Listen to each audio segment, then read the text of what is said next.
Something had already broken before the first ball was even kicked. The 2026 World Cup had barely drawn its first breath, and already the tournament had claimed its first victim. Not a player, not a nation's pride, though that too would follow. A man, a career. A decision that would echo through football history as one of the most brutal, most stunning, and most revealing moments the sport has ever witnessed. Tunisia had arrived at the greatest stage in football, with flags raised and chests out.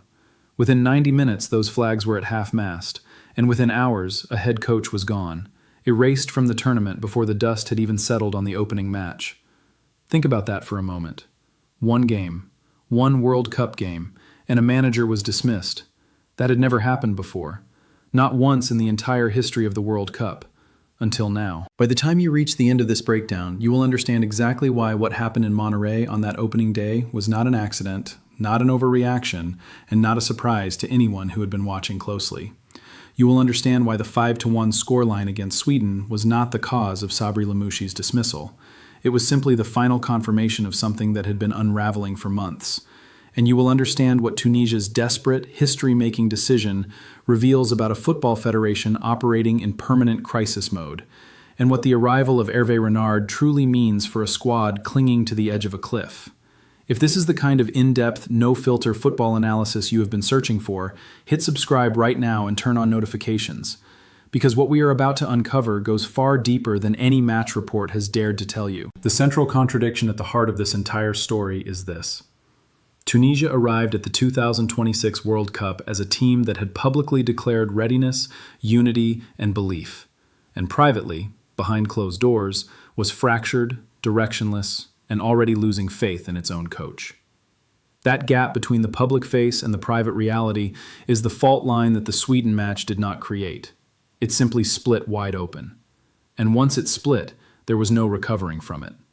Everything that followed, the dismissal, the appointment, the chaos, flowed directly from that contradiction. Let us go back, not to the match itself, but further. Pull back the curtain and look at what Tunisia's preparation for this World Cup actually looked like. Because the scoreline in Monterrey did not emerge from nowhere. It was the logical conclusion of a trajectory that had been pointing toward disaster for months. Sabri Lamouchi had taken charge of the Tunisian national team earlier in the year, stepping into a situation that already carried weight and expectation. Tunisia had reached the 2022 World Cup in Qatar, had pushed France to the absolute limit in a match that the Tunisians won, a historic victory rendered hollow only by early elimination on goal difference. That squad had shown what Tunisia could produce, a disciplined, tactically aware, emotionally galvanized group of footballers capable of competing at the highest level. The expectation when Lamouchi arrived was simple. Continue that trajectory, maintain the standard, build on the legacy. He did not. And the evidence was accumulating long before anyone boarded a flight to Mexico. Tunisia's lead-up results in the months before the tournament were troubling. Not just one bad game, not just one off night, a pattern.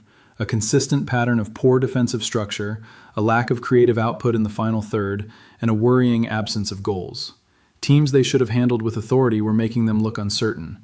Matches that should have built confidence instead exposed holes that nobody in the federation wanted to publicly acknowledge.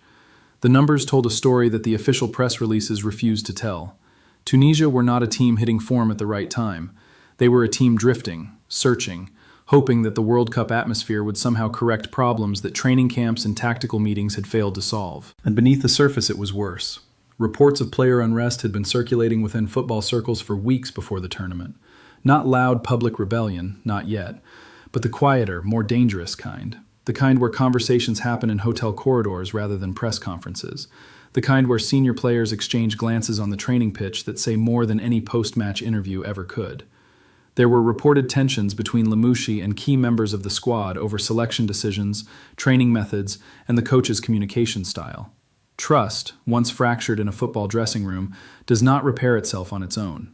It requires intervention, honesty, and leadership capable of rebuilding bridges. None of that appeared to be happening. Then add the layer involving the federation itself. The Tunisian Football Federation is not an organization known for patience or sentimentality. This is a body that had already replaced coaches earlier in the same calendar year. Decisions made quickly, sometimes controversially, always with a cold-eyed calculation about results and image. The federation had invested in this World Cup campaign on multiple levels. political capital, financial resources, national reputation. The idea that they would sit quietly and absorb a historic humiliation without acting is a misreading of everything that organization has ever demonstrated about how it operates. When results fail, the Federation moves. It has always moved, and it moves fast. But that is just the beginning. Because understanding why Lamouchi was sacked tells you only half the story. The other half, the more urgent half, is what actually happened on the pitch in Monterrey, and why 5 goals conceded to Sweden represented something beyond a bad day at the office. Sweden arrived at the 2026 World Cup as a team renewed. Years of tactical refinement, a generation of technically gifted players coming into their prime, and a manager who had built a system capable of punishing defensive disorganization with ruthless precision. They were not world beaters in the traditional sense. They were not Brazil or France or Germany, but they were exactly the type of opponent that exposes the kind of problems Tunisia had been carrying. Organized, patient, clinical, and capable of shifting pace when the opportunity presented itself. Tunisia started the match with visible anxiety, not the focused, channeled anxiety of a team using nerves as fuel, but the scattered, reactive anxiety of a team that did not fully trust its own structure. Defensive lines were uncertain. Midfield cover was inconsistent. The compactness that had defined Tunisia's best performances in Qatar was absent, replaced by a shape that looked rehearsed in theory but dissolved under genuine pressure. Sweden did not need to do anything extraordinary. They simply needed to be organized, maintain possession, and wait for the inevitable gaps to appear. And appear they did. The first goal changed the atmosphere on the pitch in a way that was visible to anyone watching. Tunisia needed to respond with discipline and composure. Instead, you could see the fracture lines deepening in real time. Body language shifted. Players gestured at each other. The collective organism, that invisible thing that separates a real team from a collection of individuals, was not functioning. Sweden recognized it, and they applied more pressure. The second goal arrived, then the third, each one not just adding to the scoreline, but taking something away from the Tunisian players that was not coming back. Stay with us. Because what happened in those final 30 minutes of that match is the moment this story becomes something that will be discussed in football for years to come. By the time the 4th and 5th goals arrived, it was no longer a football match. It was a document. A live, broadcast, globally witnessed document that captured exactly where Tunisia stood, not just on that day, but as the culmination of everything that had gone wrong across months of preparation. The 5-1 scoreline was the score. But what it recorded was dysfunction, broken trust, failed preparation, and the absence of the one thing that no tactical system can replace: belief. You can lose a World Cup game 5-1 and survive. Nations have suffered heavy defeats and recovered. But you cannot lose 5-1 while your players are visibly disconnected from each other and from the man on the touchline, and expect the Federation watching from the stands to see anything other than the inevitable conclusion. Before we go deeper into what comes next, if this is the kind of coverage you have been looking for, honest, detailed, willing to go where the surface-level analysis refuses to go, subscribe to this channel right now and turn on notifications, because what is coming next in this story involves one of football's most extraordinary fixers being thrown into an almost impossible situation.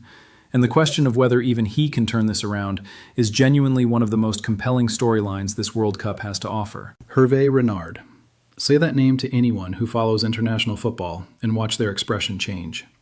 This is a man who has built an entire career out of doing the impossible in football environments that, by most rational assessments, should not have been capable of producing the results he extracted from them. Zambia, Ivory Coast, Morocco, and most famously, dramatically, unforgettably, Saudi Arabia at the 2022 World Cup, where his team dismantled Argentina in the greatest opening match upset in recent tournament history. Renard does not simply coach football. He engineers belief. He identifies what a squad lacks emotionally and psychologically, and he repairs it with a combination of tactical clarity, personal intensity, and the kind of direct human communication that either galvanizes a dressing room entirely or leaves no room for ambiguity. Tunisia knew exactly what they were doing when they made that call. This was not a panicked grab at any available name. Renard was a deliberate choice, a man whose profile matches almost perfectly what this squad needs in this precise moment. Not a rebuilder, not a philosopher, a stabilizer. A man who can walk into a dressing room that has just been humiliated on global television, look 23 players in the eyes, and make them believe, genuinely believe, that what just happened can still be overcome. Whether he can actually deliver that belief in the compressed timeline this situation demands is another question entirely. Because the mathematics of what Tunisia now face are unforgiving. A 5-1 defeat in the opening game of a World Cup group stage does not just damage confidence, it damages goal difference. And in a group featuring Japan and the Netherlands, two teams with vastly different profiles but both capable of punishing any opponent that shows the kind of vulnerability Tunisia displayed against Sweden, the margin for error is not slim. It is essentially non-existent. Tunisia need results. They need them immediately. They need them from a squad still processing the shock of watching their coach dismissed, still recalibrating under a new manager who has had hours rather than months to understand them, and still carrying the psychological weight of one of the most humiliating results in the nation's World Cup history. Pull back further, and the picture grows darker still. Because this moment in Monterrey is not simply about Tunisia. It is a mirror held up to every national football federation that has ever prioritized image over honest assessment, that has allowed problems to fester rather than confront them directly, that has convinced itself that the World Cup stage would somehow transform preparation that was clearly insufficient. Tunisia are not alone in this pattern. They are simply the ones whose pattern became visible to the entire world in 90 brutal, scoreboard-lit minutes. What does it mean when a federation sacks a manager after one World Cup game? It means the trust was already gone before kickoff. It means the decision was not made in the aftermath of the final whistle. It was made the moment the fifth goal went in and confirmed what too many people already knew. A coach dismissed after one game is not a coach who failed in one game. He is a coach who failed across many weeks and months, who arrived at the most important 90 minutes of his tenure without the confidence of his players, without the full backing of the federation, and without the organizational unity that competitive football at this level demands. The match was the verdict. The evidence had been building for a long time, and Sabri Lamouchi deserves more than a simple verdict. He is a football man who has worked across multiple nations, multiple environments, multiple challenges. His departure from this tournament under these circumstances is painful, made more painful by the fact that it was this public, this sudden, and this complete. Managers operate within systems. When those systems are unstable, when trust between federation and coach is eroded by internal conflict and contradictory expectations, even a talented, experienced football professional cannot manufacture results from a foundation of sand. Lamouchi walks away carrying the weight of this defeat, but he does not carry it alone. The federation that hired him, that set the expectations, that allowed internal tensions to grow rather than resolving them, they carry weight in this story too. This is what the 2026 World Cup revealed with its very first victim. Not just a managerial failure, not just a bad performance, a systemic dysfunction, exposed in the harshest and most unforgiving environment on the planet. The World Cup does not hide problems, it finds them. It locates every crack in every foundation and applies pressure until something gives. Tunisia gave in Monterrey, and the world watched every second of it. Now the question belongs to Hervé Renard. He has been handed something that most managers would quietly walk away from. A depleted squad in terms of confidence, a fractured relationship between players who have just publicly endured humiliation, and a new coach they have had barely any time to build trust with. A schedule that shows Japan and the Netherlands waiting with no sympathy and no interest in Tunisia's off-field story. And a football federation whose decision-making, however understandable in this specific moment, has now added another layer of disruption to an already disrupted campaign. What do you do with that? What does a manager actually do when dropped into that? If you are Hervé Renard, you do what Hervé Renard has always done. You simplify everything. You make the message clear, direct, and human.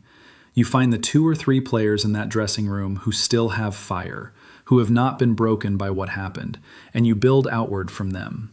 You make the tactical plan simple enough that it can be absorbed and executed without the weeks of repetition that proper preparation demands. And you make the players believe. One conversation, one training session, one moment of connection at a time, that this campaign is not over. History says that is almost impossible. The numbers say that is almost impossible. The timeline says that is almost impossible. But football is played by human beings, not spreadsheets. And human beings, when they find the right catalyst at the right moment, have a documented history of doing the impossible. What do you think? Can Hervé Renard rescue what remains of Tunisia's 2026 World Cup campaign? Or has the damage, on the pitch, in the dressing room, and in the public perception, gone too deep to repair? Leave your answer in the comments below, because this conversation deserves more than a single perspective, and yours matters in this debate. If this video gave you something the match reports did not, like this video and subscribe. Every notification brings you the next chapter of stories that go beyond the scoreline, beyond the press conference, and into the truth that competitive football tries to keep behind closed doors. The 2026 World Cup has only just begun. Its first victim has fallen. It will not be the last, and we will be here for every single one. The World Cup does not claim victims at random. It finds the ones who were already falling.